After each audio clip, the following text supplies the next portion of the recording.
Hello दोस्तों, करने जा रही हैं आप अगर गुरु पूर्णिमा का व्रत यानी व्यास पूर्णिमा का व्रत। तो गुरु पूर्णिमा की व्रत की कथा जरूर सुने। कथा इस प्रकार, प्राचीन समय में एक बार भ्रमण के लिए महर्षि पारेशर निकले थे। इस दौरान उनकी नजर एक महिला पर पड़ी जिसका नाम सत्यवती था।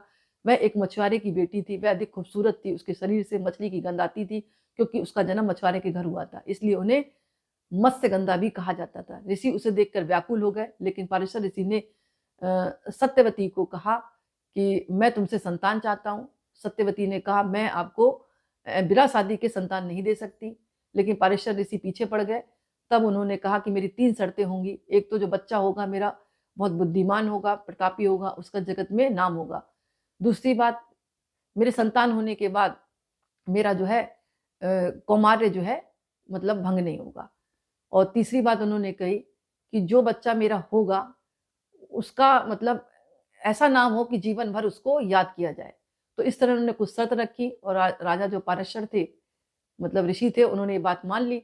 उसके बाद सत्यवती ने एक सुंदर संतान को जन्म दिया जो बाद में महर्षि व्यास के नाम से जाने गए और जिन्होंने महाभारत और वेद पुराण और मीमांसा जैसे ग्रंथों की रचना करी। इस तरह से कथा आती है और ये जो दिन है वो उनके जन्म दिवस के रूप में मनाया जाता है क्योंकि ये पारेश्वर ऋषि और सत्यवती की संतान थे। और इनको मतलब आगे कहते हैं ना वेद पुराण वगैरह लिखना ही था, लिखा ही था ऐसा। तो सत्यवती ने उसी के अकॉर्डिंग जो है इनसे वरदान मांग लिया पारेश्वर ऋषि से। तो बाद में जाकर ये महर्षि व्यास का जब जन्म हुआ तो वो आज ही के दिन हुआ था, इसीलिए गुरु पूर्णिमा को व्यास पूर्णिमा के नाम से जाना जाता है।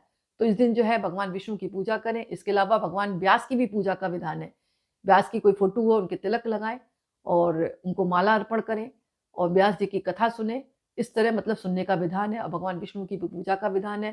पूर्णिमा तिथि में आप भगवान शिव का अभिषेक भी कर सकते हैं और पवित्र तिथि है, मतलब कुल मिलाकर बात ये है।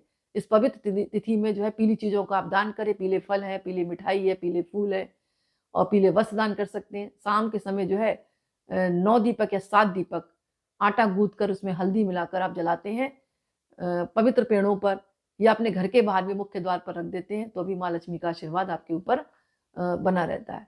तो इस तरह आप पूजा करें, लेकिन कथा का आप श्रवण जरूर करें और हो सके तो भगवान विष्णु के मंत्रों का जाप करें, भगवान विष्णु के नामों का स्मरण करें, करके देखें।